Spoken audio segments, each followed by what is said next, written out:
IBF long reigning world champion Selby from Barry, Wales, and you've just had a contest with Josh Warrington, and our commiserations that was a very tough split decision loss to actually take. How are you feeling like a week on after your fight? I'm good, man. I'm ready to dust myself off and go again. Yes, I'm going to move up in a weight division or two.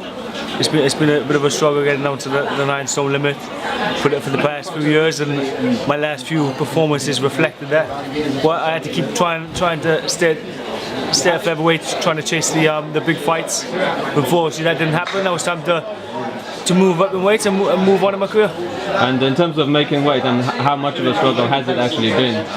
You know, boil yourself down. It's been a big struggle.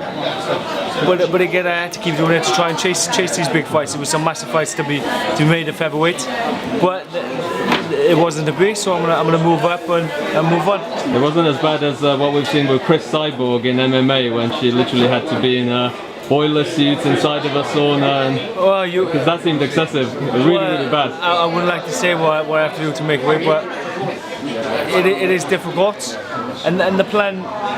The plan was always to move up in the weights eventually. Even back in like 2011 when I won the British title, the plan was to move up to super featherweight and then lightweight. But because of those big money fights and career-defining fights were looming at featherweight, I had to keep trying to make the weights. But sadly, I showed in my last 3 or 4 performances that it was time to move up.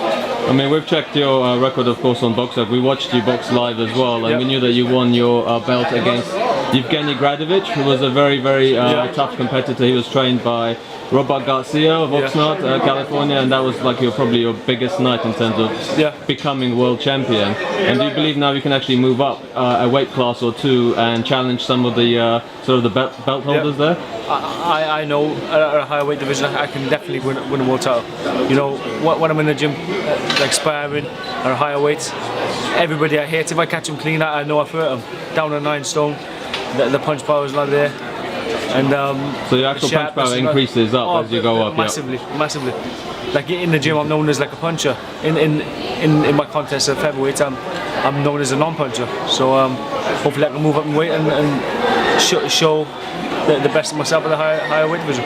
Yeah, and it also affects other facets. I would imagine making weight also probably damages the punch resistance and things like that. So some people who have moved up, they've been very successful. A lot of people come to mind, like Bernard Hopkins. They just kept on moving up from middleweight all the way up to light heavy even.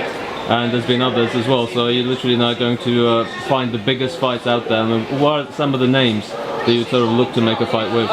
To be honest, I just want to be in big fights. You know, I've worked long and hard to get myself in like as world champion. So I only want to fight at the top level. I don't want to be like rebuilding like a domestic level or anything like that. I want to be straight into a big, maybe an international fight.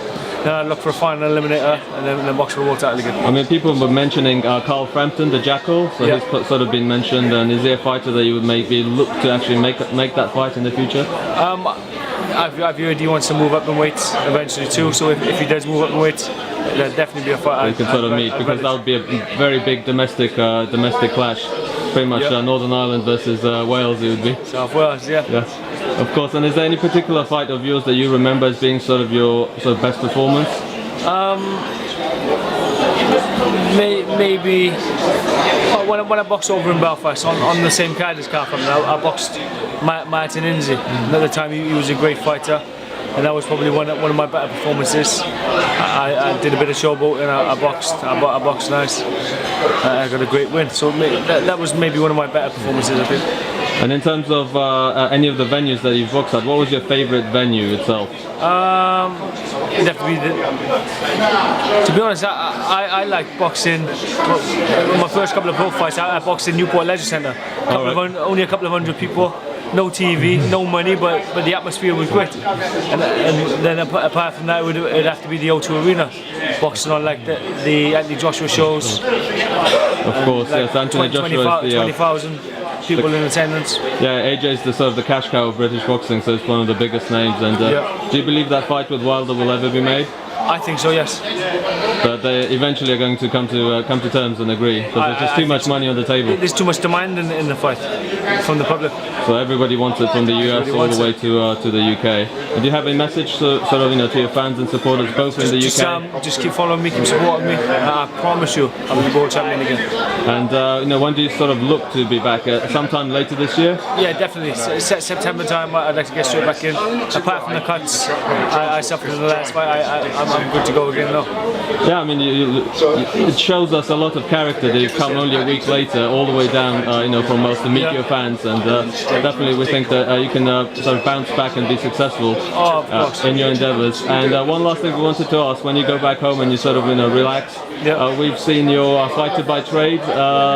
Box Nation special, and we could see that you actually have chickens and ferrets and dogs. That's it. I've got a bit of a farm going on. I've got a load of chickens, load of ferrets, loads of dogs. I've had some ducks. I've got cats. It's like a little small hold in the Selby house. Are the ferrets actually difficult to handle? Because I was wondering of getting ferrets ourselves. Luckily, mine are tame.